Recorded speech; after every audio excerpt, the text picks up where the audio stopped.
Okay, so our debate is about lifting the Cuban embargo. When Fidel Castro came into power in 1959, relations between the two countries quickly developed into bitter arguments, political grandstanding, and the occasional international crisis. And while Cuba lies less than 100 miles off the coast of Florida, the two nations have held no diplomatic relations since 1961 and use Switzerland as a mediator whenever they need to talk. President Kennedy issued the permanent embargo on February 7, 1962. Food consumption decreased, telephones and televisions were harder to come by. On April 13, President Barack Obama announced that he would lift some long-standing restrictions, allowing Cuban Americans to visit and send reminiscence to their families and easing, but not removing, the economic embargo on the island nation. Ending the embargo would have obvious economic benefits for both Cubans and Americans. The U.S. International Trade Commission estimates American losses alone from the embargo as much as $1.2 billion annually. In 2004, Cuba reverted to a peso economy with the government as the only body authorized to exchange pesos into dollars. Since Raúl assumed power in July 2006, he has encouraged dialogue about the Cuban system, and in particular the economy. This has led experts to speculate he might institute economic reforms.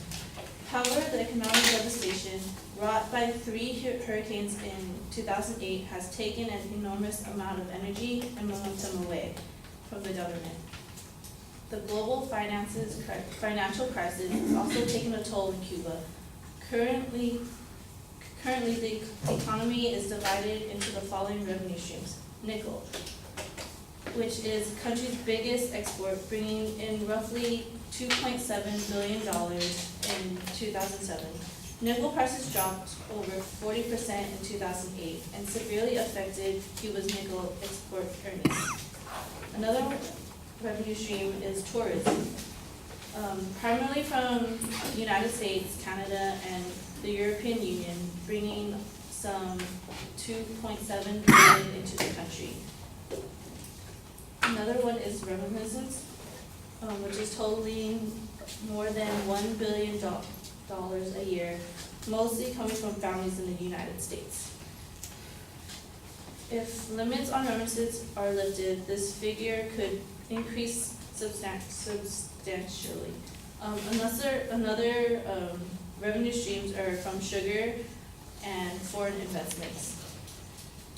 The Chamber of Commerce opposes the embargo, saying that it costs the United States $1.2 billion annually in loss of sales exports. A study of the Cuba Policy Foundation, a nonprofit founded by former U.S. diplomats, estimates that the annual cost to the U.S. economy could be as high as $4.84 billion in agriculture exports and related economic output.